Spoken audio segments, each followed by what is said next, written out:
स्वागत है आप सभी का मेरे अपने YouTube channel NCERT school coaching classes पे। आज का जो वीडियो होने वाला है वो प्रतिलोम त्रिकोणमिति फलन के प्रश्नावली 2.2 के प्रश्नों के ऊपर होने वाला है। तो जो पहला प्रश्न है उनको पहले देख लेते हैं। तो देखो पहला प्रश्न क्या है, मूल्यांकन कीजिए। इसके अंदर दो प्रश्न है, तो पहले वाले को पहले हल करते हैं। तो पहला वाला क्या है, साइन की घात -1 कोष्ठक के अंदर साइन π/3 दिया हुआ है। इसको कैसे हल करोगे, तो देखो ये जो प्रश्न है इसको हल करते हैं। तो यहाँ पे सबसे पहले हम लोग प्रश्न को लिख लेते हैं, ठीक है, और यहीं से हल शुरू करते हैं क्योंकि स्टेप हम लोग आगे डायरेक्ट नहीं बढ़ेंगे, यहीं से स्टेप आगे बढ़ाते हैं। तो साइन की घात -1 और कोष्ठक में दिया हुआ है साइन π/3 दिया हुआ है, ठीक। अब नीचे में लिखो चूंकि साइन -1 की मुख्य शाखा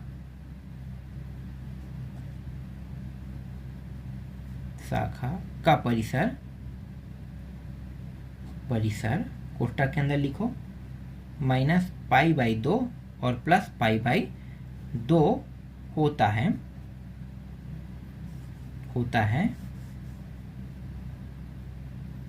तब साइन की घात -1 साइन π/3। तो अब यहाँ पे क्या होगा, देखो एक किस में माइनस में, एक प्लस में है ना। तो एक माइनस एक प्लस में है तो दोनों कट जाएगा, कटने के बाद क्या बचेगा, π/3 बचे। यही क्या है, आपके प्रश्न का उत्तर है। अब आप लोगों के मन में एक सवाल उठ रहा होगा कि ये कहाँ से आया, सवाल उठ रहा होगा ना। चलो मैं इसके उत्तर भी तुम लोगों को दे देता हूँ, मतलब इसका जो जवाब है वो भी तुम लोगों को दे देता हूँ। तो इसका जो जवाब है, एक मिनट मैं पेपर दिखाता हूँ, कहाँ गया, ये रहा, जवाब भी मिल गया, ठीक है। देखो इसे देखो यहाँ पे क्या है, फलन है, प्रांत है, परिसर है, दिया है ना। तो साइन की घात -1 दिया है, इसका परिसर कितना है, -π/2 है। कॉस की घात -1 इसका परिसर 0π है। टेन की घात -1 π/2 है प्लस में, फिर कॉट का 0π है। सेक का देखो, सेक का 0π फिर -π/2 है। इसी तरीके से अगला देखो कोसेक का, तो कोसेक का क्या है, कोसेक की घात -1 का है -π/2 फिर +π/2 फिर -0 है, ठीक है। तो ये क्या है, मुख्य परिसर है ना, मुख्य जो शाखा का परिसर है उनका मान है। तो मैंने अभी जो लिया कहाँ से लिया पता चल गया। अब दूसरा प्रश्न देखो, पहला हो गया, दूसरा देखते हैं। दूसरा प्रश्न है 10 की घात -1 फिर 10 7π/6। हल हम लोग यहीं से शुरू करते हैं, यहाँ भी वही लिखते हैं, चूंकि 10 की घात -1 की मुख्य शाखा का परिसर -π/2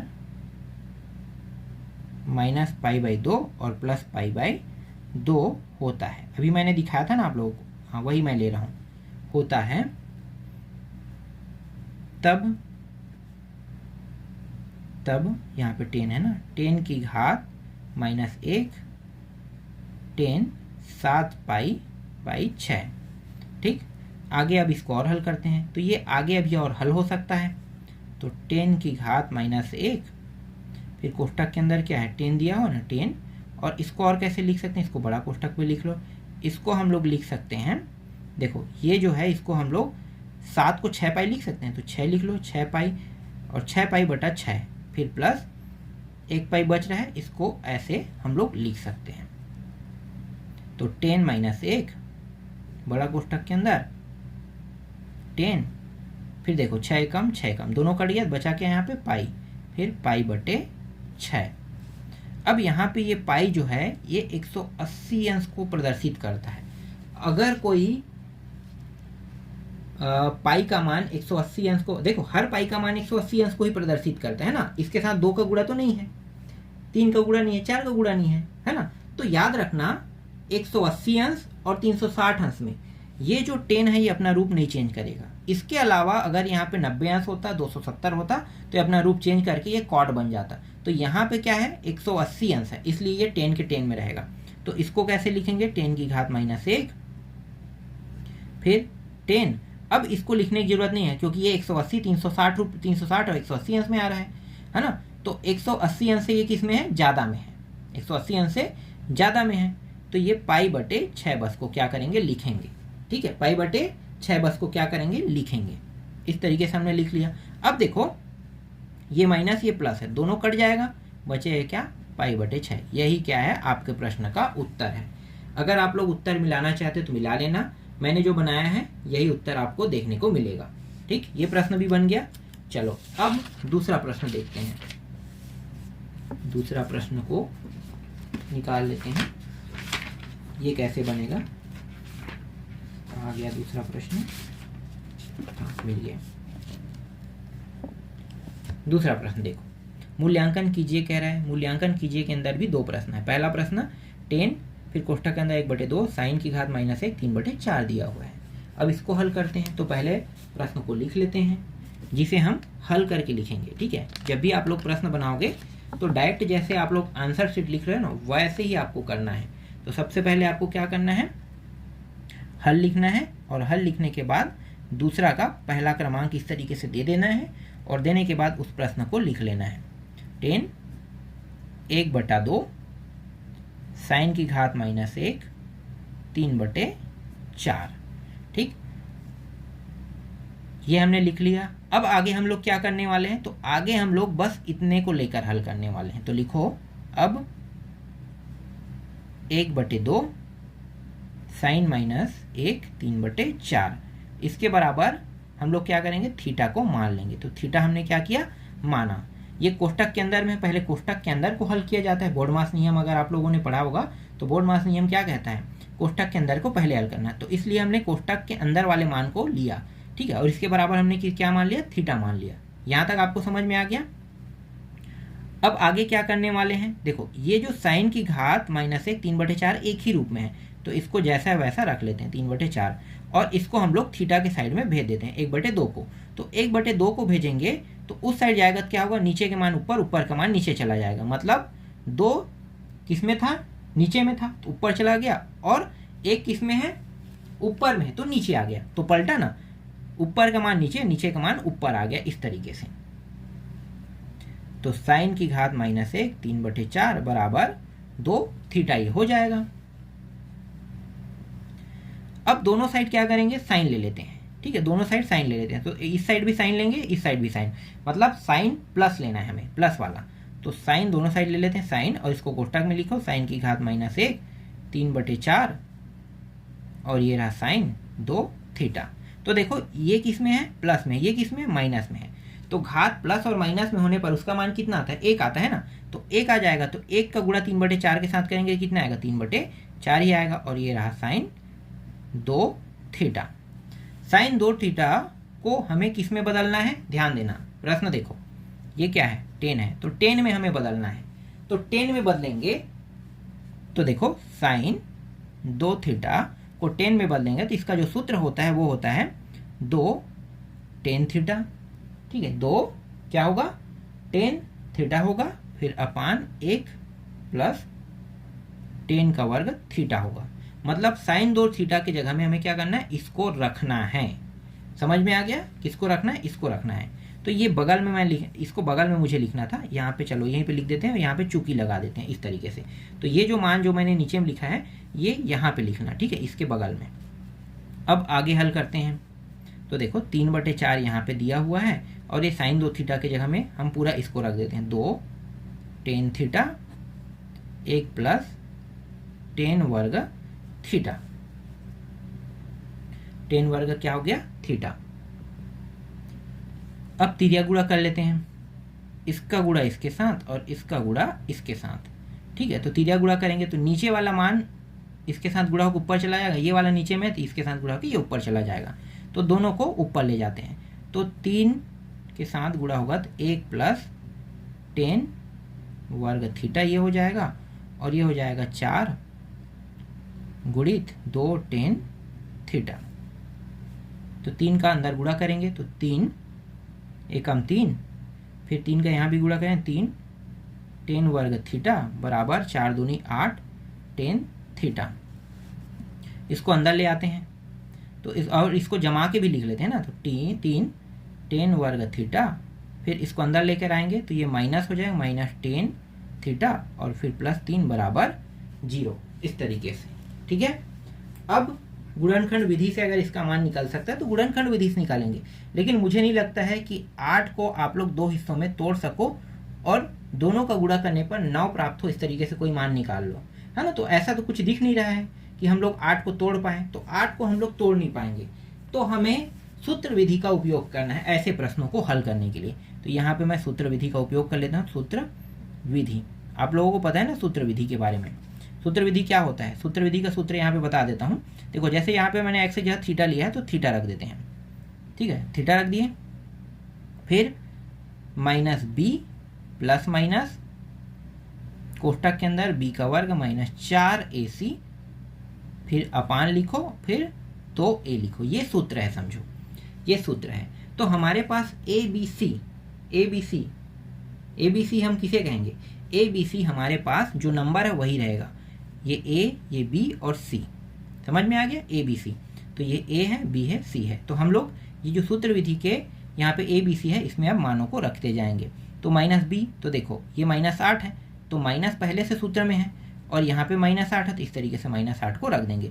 फिर सूत्र क्या है, प्लस माइनस कोष्टक के अंदर, फिर माइनस 8 और इसका वर्ग दिया हुआ है, फिर 4 गुणित A के जगह में कितना रखना है, 3 रखना है, और C के जगह में कितना रखेंगे, 3 रखेंगे, इस तरीके से। नीचे 2 गुणित A के जगह में फिर 3 रखेंगे, तो ये माइनस माइनस क्या हो जाएगा, गुणा होके प्लस हो जाएगा। तो ये प्लस 8 आ गया, प्लस माइनस ये 8 और 8 दोनों माइनस में है, तो 2 बार गुणा होना है, मतलब ये प्लस में आएगा। तो 8 कितना होता है, 64, तो ये हो गया 64। फिर इन दोनों को गुणा करो तो ये हो जाएगा 4 दूनी 8, 4 3 12, 12 24 12 36, ये हो जाएगा 36। और नीचे कितना दिया हुआ है, 2 और 3, तो ये हो जाएगा 6। ठीक है, 2 3 कितना हो जाएगा, 6 हो जाएगा। 8 प्लस माइनस इनको घटा लेते हैं, तो ये 8 और ये 2 28 आ जाएगा, और नीचे में 6। 8 प्लस माइनस, इसको और कैसे लिख सकते हैं, तो आप लोगों को गुणनखंड करना आता है इस वाले विधि से। देखो 28, 2 एकम 2 एकम 2 चौके, फिर 2 सत्ते, फिर 7 एकम आ गया। जोड़ा कौन बना रहा है, 2 बना रहा है। ठीक है, तो इसको और कैसे लिख सकते हैं, 2 गुणित 2 गुणित 7, ऐसे लिख सकते हैं, बिल्कुल लिख सकते हैं, ये रहा, है ना। इस तरीके से हमने इसको लिख दिया। अब देखो जो जोड़ा बना रहा है वो बाहर आ जाएगा, तो 8 प्लस माइनस 2 बाहर आ गया, जोड़ा बन रहा है इसलिए, और 7 यहाँ पे रुक जाएगा, फिर ये 6। तो 8, देखो यहाँ भी क्या है, 2 है और ये 8 है, तो 2 के पहाड़े में आता है, तो यहाँ पे क्या करेंगे, 2 को बनिश निकाल लेते हैं। यहाँ पे 4 प्लस माइनस और यहाँ अंडर रूट के अंदर 7, और नीचे में कितना है 6, 2 एकम 2 तिया कट गया, तो बचा क्या, 4 प्लस माइनस अंडर रूट के अंदर 7 और यहाँ पे 3 बचा। ठीक, और ये किसका मान है, थीटा का मान है। किसका मान है, थीटा का मान। तो थीटा बराबर, या फिर ये कहें टेन थीटा, है ना, तो हम थीटा ही कहेंगे, ज़्यादा अच्छा रहेगा। तो थीटा के 2 मान हैं। थीटा के कितने मान हैं, 2 मान हैं। तो थीटा के इन 2 मानों में से एक मान प्लस में, एक मान माइनस में जाएगा, तो 4 प्लस 7 और ये रहा 3, और 4 माइनस करनी 7 अपान 3। तो आप लोगों के जो बुक में जो उत्तर दिया है ये वाला दिया हुआ है, यही क्या है, आपके प्रश्न का उत्तर है। आएगा तो 2 उत्तर आएगा, लेकिन मान्य यहाँ पे 1 को किया गया है, तो इसका मतलब ये नहीं है कि ये वाला अमान्य है ना, ये वाला भी मान्य ही है। बस आपके बुक में कहा है कि आपको बस ये उत्तर लाना है। तो हमारे पास जो थीटा का 2 मान आ रहा है, मतलब टेन थीटा का मान वो 4 माइनस करनी 7 अपान 3 होगा। तो आप लोग दोनों को लिखो, ठीक है। जब भी आप इस तरीके के प्रश्नों को हल करोगे तो उत्तर दोनों को आपको लिखना है। तो ये प्रश्न समझ में आ गया, दूसरा का पहला। चलो अब दूसरा का दूसरा देखो। दूसरा का दूसरा प्रश्न यहाँ पे दिया है साइन 1/2 कॉस की घात -1 4/, यहाँ पे 5 दिया है, इसको कोष्टक में ले लो। ठीक है, कोष्टक में इस तरीके से हमने ले लिया। अब आगे इसको हल करते हैं। तो देखो हल कैसे होगा, तो यहाँ पे लिखो, अब लेना किसको है, इसको लेना है ना, तो 1/2 कॉस की घात -1 और ये 4/5 बराबर क्या करेंगे, थीटा मान लेंगे। तो यहाँ पे हमने क्या किया, थीटा को मान लिया। ठीक, फिर कॉस की घात -1 4/5, इसको उस साइड ले जाएंगे तो आप लोगों को पता है क्या होने वाला है, ऊपर नीचे, नीचे ऊपर चला जाएगा, मतलब 2 थीटा आ जाएगा। ठीक है, कैसे आएगा पता चल गया, नीचे ऊपर, ऊपर नीचे जाएगा, जैसे मैंने इससे पहले वाले में किया वैसे ही सेम हो रहा है ये। अब दोनों साइड क्या लेने वाले हैं, कॉस लेने वाले हैं। तो ये रहा कॉस और ये कॉस की घात -1 4/5 है, और इधर भी वैसे ही करेंगे, कॉस 2 थीटा, ये और ये कट जाएगा, बचेगा क्या 4/5 और यहाँ पे कॉस 2 थीटा रहेगा। कॉस 2 थीटा को और कैसे लिख सकते हैं, क्योंकि यहाँ पे तो हमारे पास साइन है, तो हमें इसे साइन के फॉर्म में लिखना है। जब तक कि हम साइन के फॉर्म में बदलेंगे नहीं तब तक कि हमारा प्रश्न बनेगा नहीं। तो इसको साइन के फॉर्म में बदलेंगे तो इसको हम लोग लिखेंगे, चलो यहीं पे मैं बता देता हूँ, चूँकि कॉस 2 थीटा बराबर 1 - 2 साइन वर्ग थीटा होता है। तो इस तरीके से हम बदल लेंगे, मतलब कॉस 2 थीटा की जगह में ये वाला मान रखेंगे। तो यहाँ पे पहले ही 4/5 दिया हुआ है, इसको लिख लो, फिर 1 - 2 साइन का वर्ग 2 थीटा, इसको इसके जगह पे रख देना है। ठीक है, रख दिए हमने। अब ये जो 1 है इसको इस साइड लेकर आ जाते हैं, 4/5 की साइड, तो ये प्लस में है तो क्या हो जाएगा, माइनस में, और पहले से माइनस में है तो इस वाले मान को, जो यहाँ पे रुका हुआ है ना, ये वाला पूरा इतना रुका हुआ है, तो इनको यहीं पे रहने देते हैं। तो ये रहा रुके हुए मान, जैसा वैसा हमने रख दिया। हल करते हैं, तो देखो जब तक के हर दोनों का बराबर नहीं होगा तब तक के ये हल नहीं हो सकता, तो हर बराबर कर लेते हैं। तो ये 4, 1 4 और इस 5 का इसके साथ गुणा तो 5 × 5, फिर 5 और 1 का गुणा तो 5, ये अब हर बराबर हो गया। फिर -2 साइन वर्ग थीटा, घटाएंगे तो -1/5 आएगा, और यहाँ पे -2 साइन वर्ग थीटा पहले से दिया हुआ है। दोनों में माइनस है, दोनों में माइनस है, मतलब दोनों का माइनस कट जाएगा, तो दोनों का कट के 1/5 बस बचेगा यहाँ पे, और 2 साइन वर्ग थीटा बस बचेगा, मतलब दोनों से माइनस क्या हो गया, कट गया, क्योंकि दोनों साइड माइनस है, लेफ्ट साइड में भी माइनस है देखो यहाँ पे, और राइट साइड में भी माइनस है, तो इस तरीके से ये कट गया। अब जो 2 है उसको मुझे इस साइड में लेकर आना है, तो 2 किस में, ऊपर में है, साइन वर्ग थीटा के साथ, तो ये नीचे में आ जाएगा, तो 1 कितना हो जाएगा, 5 दूनी 10, 10 हो जाएगा गुणा होके, और यहाँ पे बचेगा साइन वर्ग थीटा। साइन वर्ग से मतलब साइन के घात वर्ग है तो उसको वर्ग हटा देते हैं, तो ये साइन थीटा हो जाएगा, मैं जमा के भी लिख रहा हूँ। ठीक है, उसको उस पार ले जाते हैं, तो अंडर किसके ऊपर लग जाएगा, 1/10 के ऊपर। इस 1/10 को और कैसे लिख सकते हैं, देखो 1 के ऊपर अंडर लगने का कोई मतलब नहीं होता है, तो अंडर सिर्फ किस में आ जाएगा, 10 में। यही आपके प्रश्न का क्या है, उत्तर है। समझ में आया? तो 1/करनी जो 10 है आपके प्रश्न का उत्तर है। ठीक, तो दूसरा भी बन गया। अब चलो तीसरा देखते हैं। तीसरा भी मूल्यांकन कीजिए वाला है, तो डायरेक्ट मैं यहाँ पे उसी प्रश्न को उतार लेता हूँ। हल, साइन π/3 माइनस साइन की घात -1, फिर कोष्टक के अंदर करनी 3, फिर -2,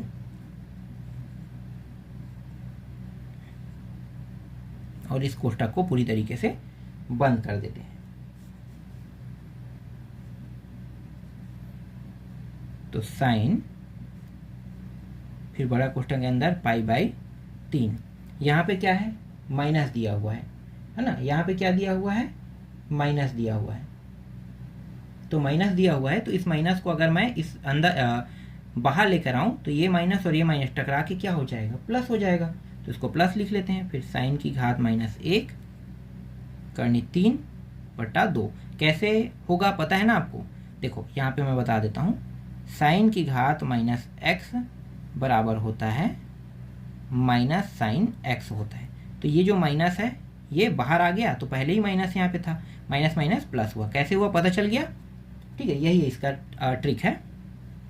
अब आगे देखो, ये हो गया साइन और यहाँ पे क्या दिया हुआ है, π/3 दिया हुआ है, फिर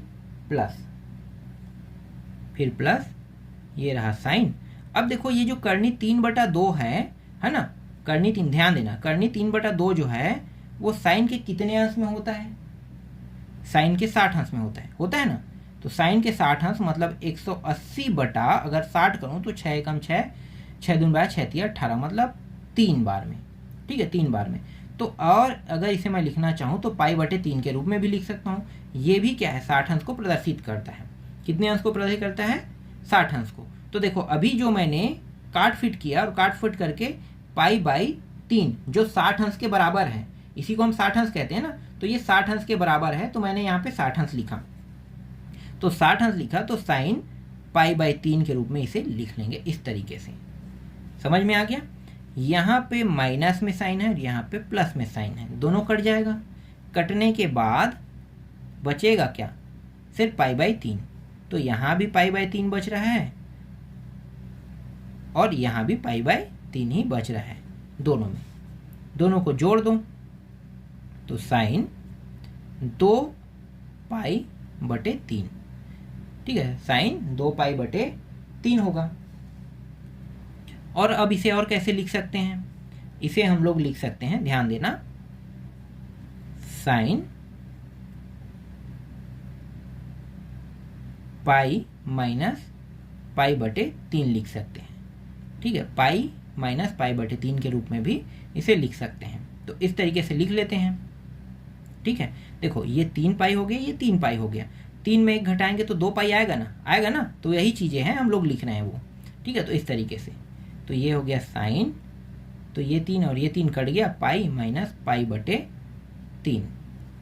और मैंने आपको क्या बताया था, पाई मतलब 180 अंश अगर यहाँ पे आ रहा है तो साइन अपना रूप नहीं चेंज करेगा, तो साइन यहाँ पे π/3 आ जाएगा। और साइन π/3 का मान कितना होता है,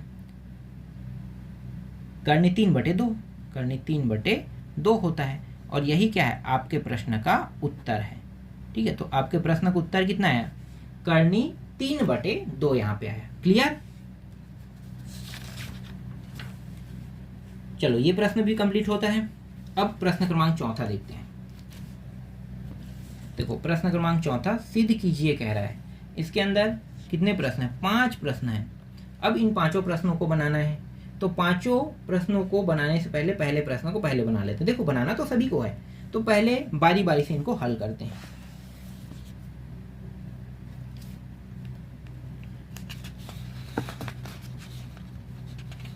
तो यहां पे मैं लिख लेता हूं पहला प्रश्न,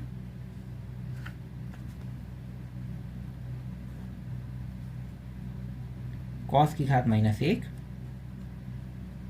5/13, ठीक है। और ये सिद्ध करने वाला प्रश्न है। और राइट हैंड साइड क्या है, 10 की घात -1 12/5। मतलब मैं ये लेफ्ट हैंड साइड को लेकर चलूंगा तो राइट हैंड साइड आना चाहिए, और राइट हैंड साइड को लेकर चलूँ तो क्या आना चाहिए, लेफ्ट हैंड साइड आना चाहिए, ठीक है। तो मैं यहाँ पे क्या करूँगा, लेफ्ट हैंड साइड को लेकर चलूंगा, तो लेफ्ट हैंड साइड मैं लेकर चल रहा हूँ और यहाँ पे मान भी रहा हूँ, माना। अब हल देखो, यहाँ पे ये प्रश्न लिख रहा हूँ, यहाँ पे हल स्टार्ट नहीं कर रहा हूँ, अब हल स्टार्ट कर रहा हूँ, ठीक है।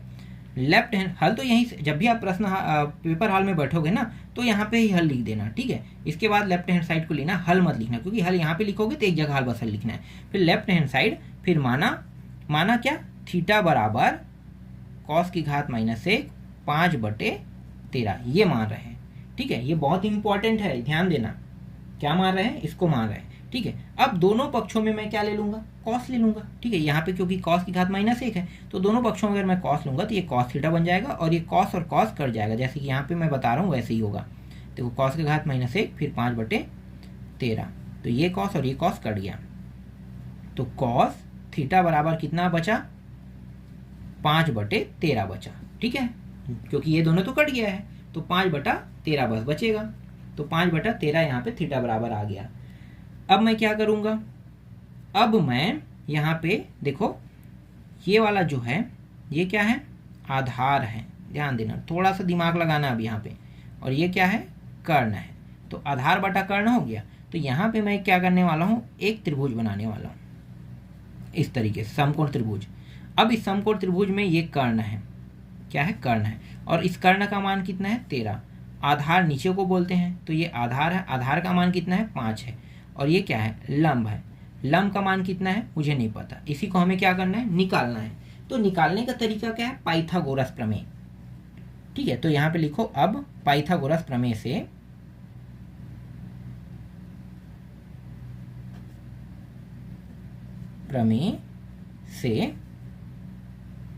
कर्ण का वर्ग बराबर लंब का वर्ग प्लस आधार का वर्ग। जिन जिन का मान हमारे पास है उनको अब हम लोग रख लेते हैं। तो ये आधार और ये कर्ण, तो कर्ण का मान है 13, 13 का वर्ग हमारे पास है, लंब का कोई मान नहीं है, जैसा वैसा रख देते हैं। आधार का मान हमारे पास है 5 का वर्ग। तो ये जो कर्ण का वर्ग दिया है इसके साइड हम आधार के वर्ग को ले जाते हैं, तो ये प्लस में था, इस साइड लेकर आएंगे तो माइनस में, और यहाँ पे अकेला क्या बचेगा, लंब का वर्ग। लंब के वर्ग से अगर मैं वर्ग को हटा देता हूँ तो लंब बस रहेगा, और वर्ग हटाने की वजह से इन दोनों के ऊपर क्या लग जाएगा, अंडर रूट लग जाएगा। ठीक है, अंडर रूट यहाँ पे लग गया। 13 का वर्ग होता है 1 6 9 169, और 5 का वर्ग होता है 25, फिर ये लंब। आगे जब मैं इसे हल करूँगा तो ये आ जाएगा 144 आ जाएगा, जो अंडर रूट के अंदर में रहेगा, और ये लंब। 144 12 का वर्ग होता है, मतलब 12 गुणित 12, तो 12 गुणित 12 जोड़ा बना रहे, इसलिए इससे बाहर कितना आएगा, 12 आएगा। ठीक है, 12 गुणित 12 होता है, इसको ऐसे लिख सकते हैं।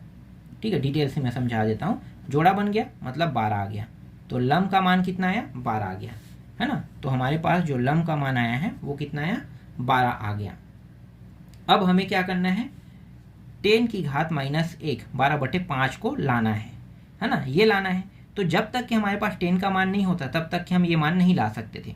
तो अब हमारे पास लंब का मान आ गया, लंब का मान आ गया, और आधार का मान आ गया। लंब और आधार मिलके क्या बनता है, 10 बनता है। तो 10 थीटा का मान निकालो, तो यहाँ पे लिखो 10 थीटा। ठीक है, 10 थीटा बराबर कितना होगा, 12/5 हो जाएगा। ठीक है, 12/5। अब दोनों साइड क्या लेने वाले हैं, 10 लेने वाले हैं, तो दोनों साइड 10 ले लेते हैं। 10 बस नहीं लेंगे, 10 की घात -1 लेंगे दोनों साइड, 10 की घात -1 और 10 थीटा ले लेते हैं। तो 10 की घात -1 ये रहा, इस साइड भी लिए, इस साइड भी ले लिया हमने, और ये रहा 12/5। ये और ये कट जाएगा ना, और थीटा बराबर क्या आ जाएगा, 10 की घात -1 12/5। तो थीटा का मान कितना आ रहा है, थीटा का मान 10 - 1 12/5 आ रहा है। और इसी को हमने क्या माना था, ध्यान देना, cos -1 5/13 हमने माना था ना, बिल्कुल यही माने थे। अतः लेफ्ट हैंड साइड बराबर राइट हैंड साइड क्या हुआ, सिद्ध हुआ। ठीक है, ये है ना, चलो ये समझ में आ गया होगा, सिद्ध हुआ। तो इस तरीके से पहला प्रश्न जो है आपका कंप्लीट होता है। अब दूसरा प्रश्न देखो, पहला समझ में आ गया होगा, सिद्ध करने वाला था। दूसरा प्रश्न देखो, दूसरा ये है। ठीक है, इसको डायरेक्ट लिख लेते हैं, बार बार दिखाने की जरूरत नहीं, इसमें और कुछ पढ़ने लायक तो है ही नहीं।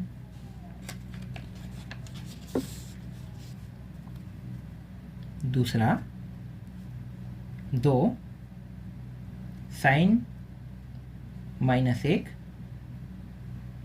3/5 इसके बराबर 10 की घात -1 और 24/7 हमें क्या करके लाना है, सिद्ध करके लाना है। तो यहाँ पे लिखो लेफ्ट हैंड साइड, क्योंकि इसमें भी क्या करेंगे, लेफ्ट हैंड साइड को ही लेकर चलेंगे। तो लेफ्ट हैंड साइड को लेकर यहाँ भी चल रहे हैं। ठीक है, लेफ्ट हैंड साइड को लेकर चल रहे हैं। अब देखो, पूरा लेफ्ट हैंड साइड नहीं लेकर चले तो हम लोग यहाँ पे लेफ्ट हैंड साइड नहीं लिख सकते। ठीक है, यहाँ पे मैं भूल गया था, अगर 2 sin की घात -1 3/5 अगर इस पूरे को लेकर चलते तब हम लोग लिखते। ठीक है, तो यहाँ पे पूरे को लेकर तो नहीं चल रहे हैं, पूरे को लेकर नहीं चल रहे हैं, इसलिए यहाँ पे मैं अब बस लिख रहा हूँ, और इतने को लेकर चल रहे हैं, इतने को। ठीक है, 2 क्यों छोड़ रहा हूँ आगे मैं बताऊंगा। ठीक है, इतने को लेकर चल रहे हैं, तो यहाँ पे लिखो sin की घात -1 3/5 इतनों को लेकर चल रहे हैं, और इसके बराबर क्या रखने वाले हैं, थीटा। मतलब ये थीटा हमने क्या किया, माना। फिर दोनों साइड साइन ले लेंगे, तो ये sin की घात -1 3/5 और ये रहा साइन थीटा, ये और ये कट गया तो 3/5 बचेगा और यहाँ पे क्या बचेगा, साइन थीटा बचेगा। ठीक है, फिर से पाइथागोरस प्रमेय लगा दूँ। पाइथागोरस प्रमेय को मैं पूरा नहीं लगाऊंगा, मुझे पता है कितना आने वाला है ना, तो वही मान मैं यहाँ पे रख देता हूँ। तो पाइथागोरस प्रमेय से जब आप हल करोगे तो देखो ये कौन सा मान है, ये है लंब, क्योंकि साइन में ये लंब होता है और ये कर्ण होता है।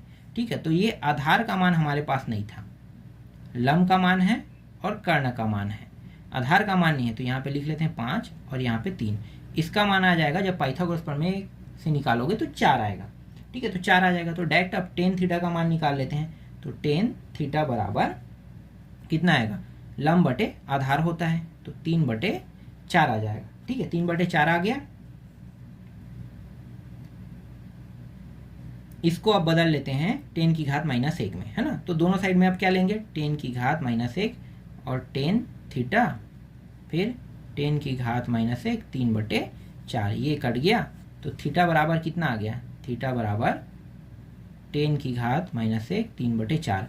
अब देखो थीटा बराबर 10 की घात -3/4 और थीटा बराबर ही साइन की घात -1 3/5 बराबर थीटा, मतलब दोनों क्या है, बराबर है ना, दोनों बराबर है। तो दोनों अगर बराबर हैं, ध्यान देना यहाँ पे दोनों बराबर है, तो दोनों मान को लिख लेते हैं। साइन की घात -1 3/5 बराबर 10 की घात -1 3/4, दोनों बराबर हैं। तो यहाँ पे आगे में क्या दिया है, 2 दिया है, तो 2 मैं यहाँ भी लूँगा, यहाँ भी 2 लूँगा, तो दोनों साइड में आप 2 ले लेते हैं। देखो 2 यहाँ भी ले लेते हैं, साइन की घात -1 3/5 और 2 10 की घात -1 3/4, दोनों साइड हमने 2 ले लिया। ठीक है,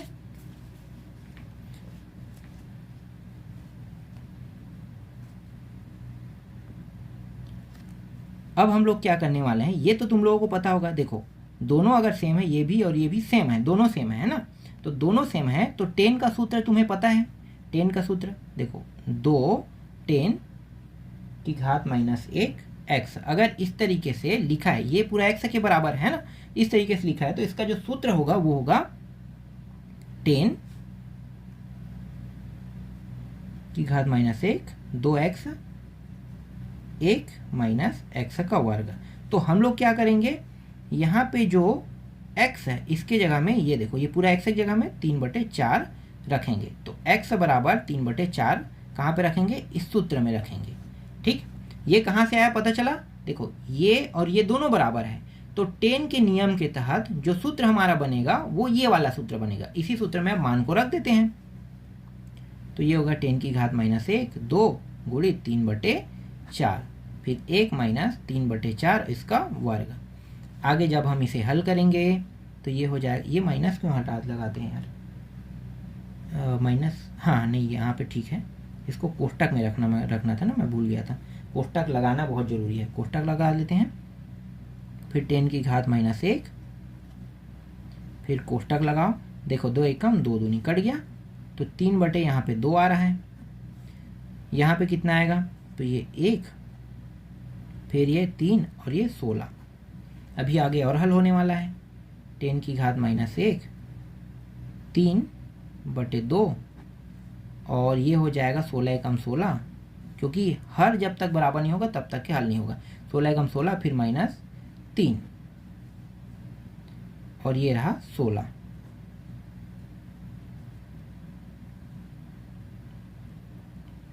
टेन की घात -1। अब देखो पहला और चौथे का गुणा, फिर दूसरा और तीसरे का गुणा, तो पहला चौथा मतलब 3 गुणित 16 का गुणा कर दो और दूसरा, और इसको पहले घटा दो, तो घटाएंगे कितना आ जाएगा, यहाँ पे घटाने पर ये आ जाएगा, ये आ जाएगा। यहाँ पे एक चीज़ गलत हो गया ना, ये 9 है। ठीक है, क्योंकि ये 3 का वर्ग मतलब 9, ये भी 3 का वर्ग मतलब 9, यहाँ सुधार लेते हैं। ठीक है, अब घटाने पर कितना आ जाएगा 7, तो ये रहा 7। ठीक, देखो अब जो कटा है उसको घटा दो, 2 एकम 2 अट्ठे कट गया, 8 दूनी 16 8 24, तो ये आ जाएगा 24 और नीचे में क्या है 7। ठीक है, ये आ गया और यहाँ पे 10 की घात -1 लिख दो। तो देखो यहाँ पे छोटा सा मैंने बताया है, इसी में यहीं पे पूरा कवर कर दिया मैंने। 10 की घात -1 24/7 यहाँ पे आ गया, जो हमारा क्या है, राइट हैंड साइड है। ठीक है, तो हमने लेकर चला पूरे इसको और हमने निकाला ये वाला, मतलब राइट हैंड साइड को निकाला। तो यहाँ पे आप कह सकते हो कि सिद्ध हुआ, कह सकते हो। ठीक है, तो सिद्ध इस तरीके से हमने कर दिया। ये प्रश्न भी आपको समझ में आया होगा। थोड़ा सा विस्तार से समझाते हुए नहीं बन पाया क्योंकि ये जो जगह था वो छोटा था, लेकिन मैं आशा करता हूँ आप लोगों को अच्छे से समझ में आ गया होगा। अगला देखो, अब तीसरा प्रश्न, ये वाला प्रश्न देखो। ठीक है, तीसरा है, साइन है, यहाँ पे कॉस है, फिर इस लेफ्ट हैंड साइड को लेकर चलेंगे, इस राइट हैंड साइड को सिद्ध करेंगे। तो ये प्रश्न कैसे बनेगा?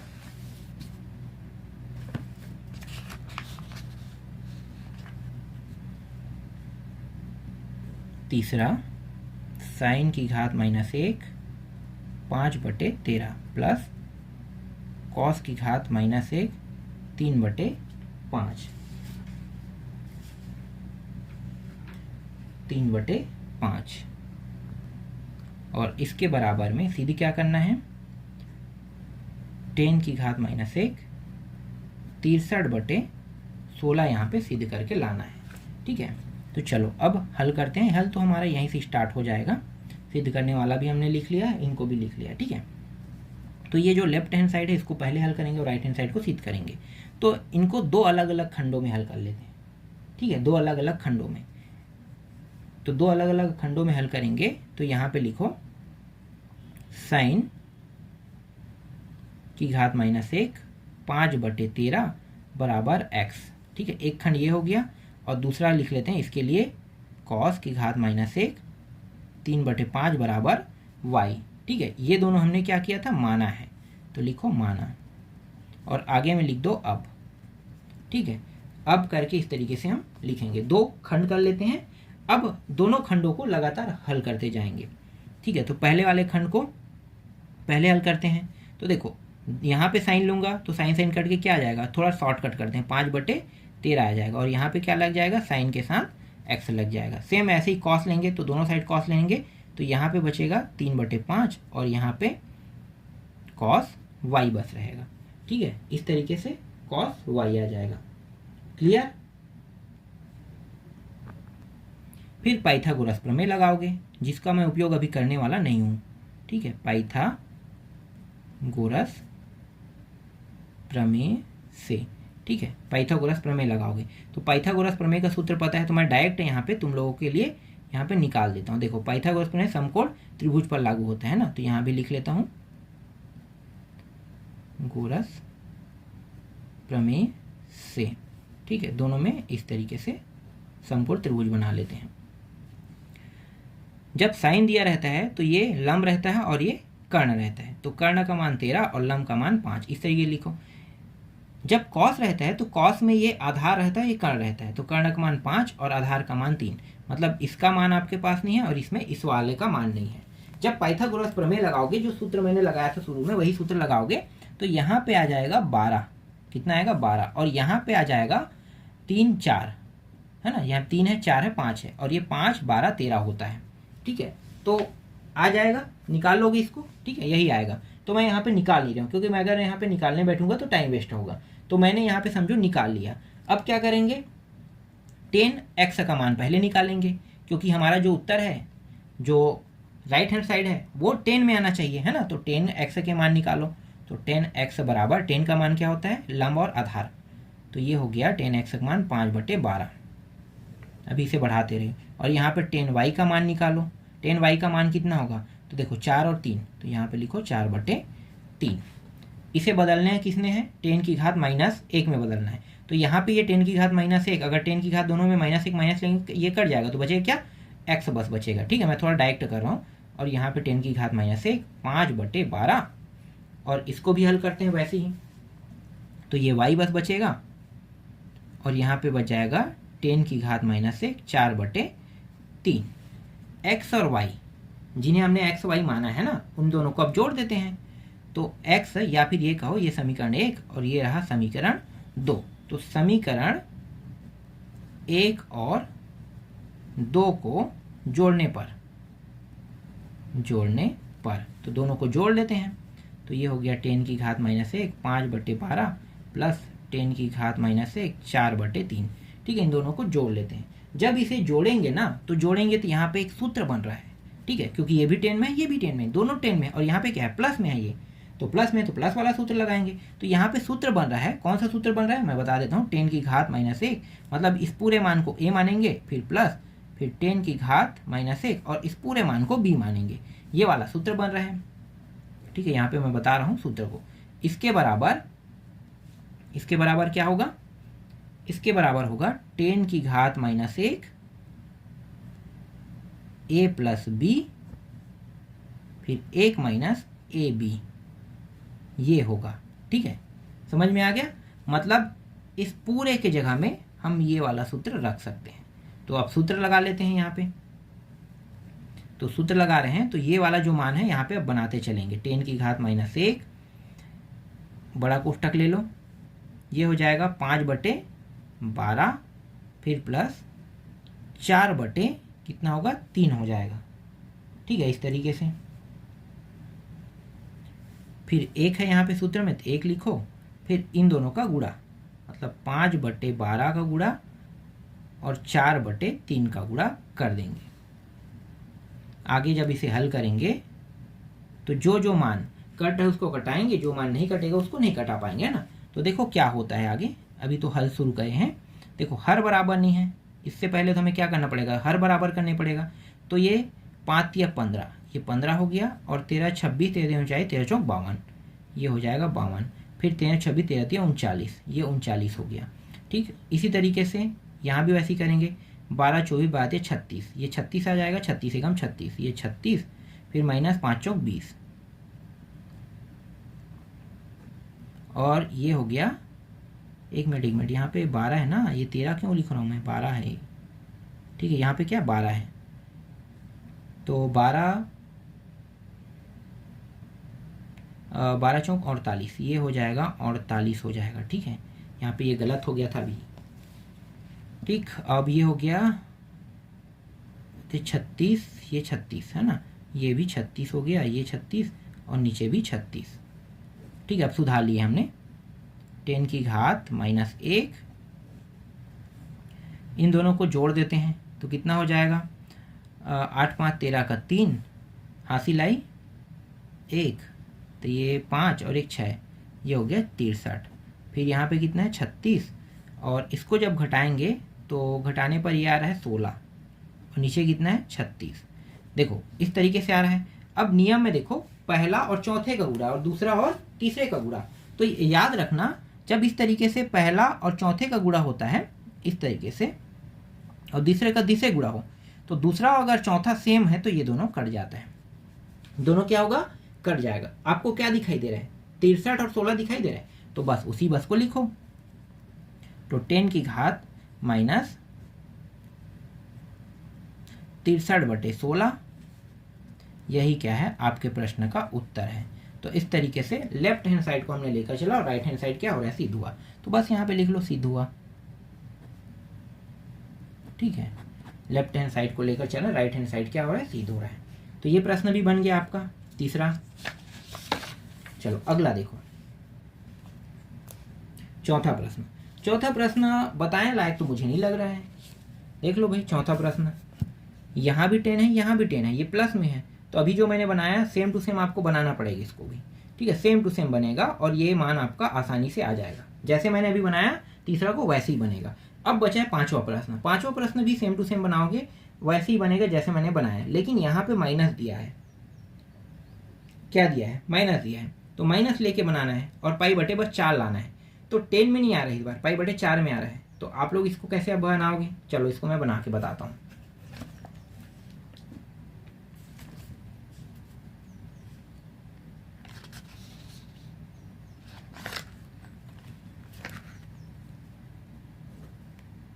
चौथा का पांचवा प्रश्न, 10 की घात -1 ए बी, 10 की घात -1 a minus B, a plus B,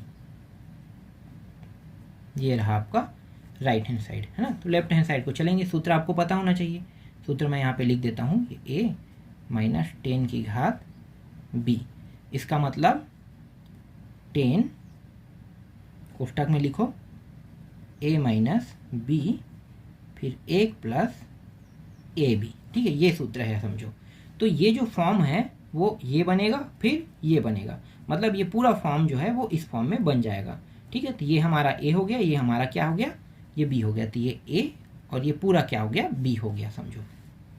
अब यहाँ पे मानों को रखते जाएंगे, तो लिखो यहाँ पे माइनस है ना, और माइनस लिखो 10 की घात माइनस 1, फिर इस तरीके से ए के जगह में क्या लिखेंगे, ए बी, फिर माइनस बी के जगह में ए माइनस बी, और ये बड़ा कोष्टक है ए प्लस बी, इसको छोटे कोष्टक के अंदर लिख लो। फिर एक ए बी गुणित ए माइनस बी और ए प्लस बी, इसको भी कोष्टक के अंदर लिख लो।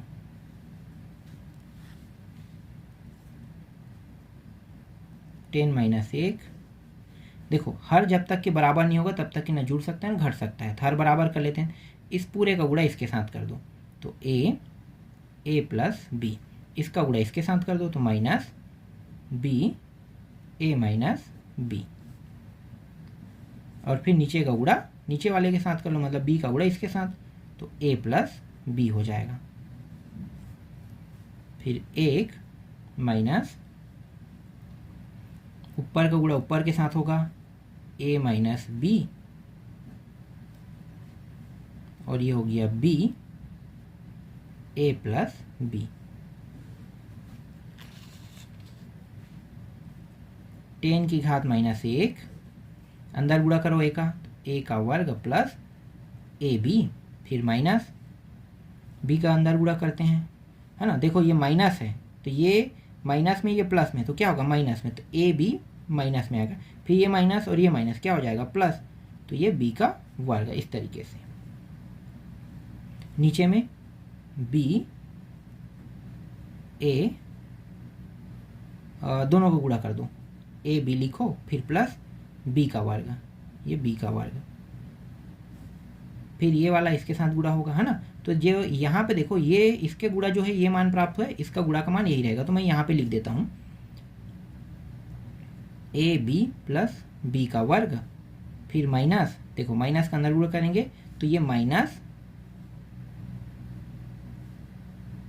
ए का, नहीं ये माइनस में क्यों रहेगा, सूत्र क्या है ध्यान देना, यहाँ पे प्लस है ना, ये प्लस है, तो ये प्लस, तो ए का वर्ग, और प्लस वाले के लिए कोई नियम लागू नहीं होता है ना, तो प्लस है तो जो जैसा है वैसा ही होगा। फिर ए बी फिर ए बी प्लस बी का वर्ग। बहुत ध्यान से ऐसे प्रश्नों को हल करना पड़ता है, हल्का सा अगर गलत होता है तो पूरा प्रश्न गलत हो जाता है, और खासकर त्रिकोणमिति में ये हमेशा गलती होते रहता है, क्योंकि छोटे छोटे पॉइंट को पकड़ने की वजह से बहुत सारे पॉइंट जो है छूटने के चांसेस होते हैं, और छूटे अगर एक पॉइंट भी छूटता है तो पूरा प्रश्न गलत हो जाता है। ठीक है, आगे देखो, अब ये और ये सेम है, काट दो। ठीक है, ऊपर वाला भी सेम है, ये और ये, ठीक है, ये भी कट गया, मतलब दूसरा और चौथा से कट गया, पहला और तीसरा कट गया ना सभी। कितना आ रहा है मान, 1 आ रहा है, 1 आ रहा है, कितना आ रहा है, 1 आ रहा है ना। अगर ये 1 आ रहा है तो इसका मतलब क्या होता है, ध्यान देना, 10 की घात माइनस 1, 10 के कितने अंश में होता है, 10 के 45 अंश, मतलब π/4 होता है कि नहीं, π/4 में होता है, तो 10 के 45 अंश में होता है, मतलब 10 के 45 मतलब π/4। ध्यान देना, 180 को भाग कर दो 45 से, तो ये 4 आ रहा है कि नहीं आ रहा है ये निकालना, क्योंकि पाई तो ऊपर में रहेगा, 4 आ रहा है या नहीं आ रहा है, देखो 45 से कम 45 चौके होता है ना, तो इसको कैसे लिखोगे, π/4। तो ये π/4 कहाँ से आया पता चल गया, इस नियम के तहत हल होके π/4 आया। तो ये माइनस में है, ये प्लस में है, कट जाएगा, बचेगा कितना, π/4, मतलब π/4 बचेगा। यही क्या है, इस प्रश्न का उत्तर है, मतलब ये भी क्या हुआ, सिद्ध हुआ। समझ में आया, सिद्ध हुआ। तो इस तरीके से चौथा का 5वां प्रश्न भी सिद्ध होता है। ठीक, इसके बाद 5वां, 6वां, 7वां कहाँ तक बचा है, 7वां, 8वां, 9वां, 10वां, 11वां, 12वां तक बचा है। तो जो 12वां तक बचा हुआ प्रश्न है ना, उनको हम लोग नेक्स्ट वीडियो में देखेंगे। जितना हो सके उतना हल करेंगे। जैसे 5वां, 6वां, 7वां, 8वां, 9वां, 10वां, 11वां अगर सभी एक ही वीडियो में हो जाएगा तो हम लोग एक ही वीडियो में हल करने की कोशिश करेंगे। वीडियो ज़्यादा लंबा हो रहा है इसलिए मैं यहीं पर रोक रहा हूँ। बाकी जो बचे हुए प्रश्न नेक्स्ट वीडियो में देखेंगे।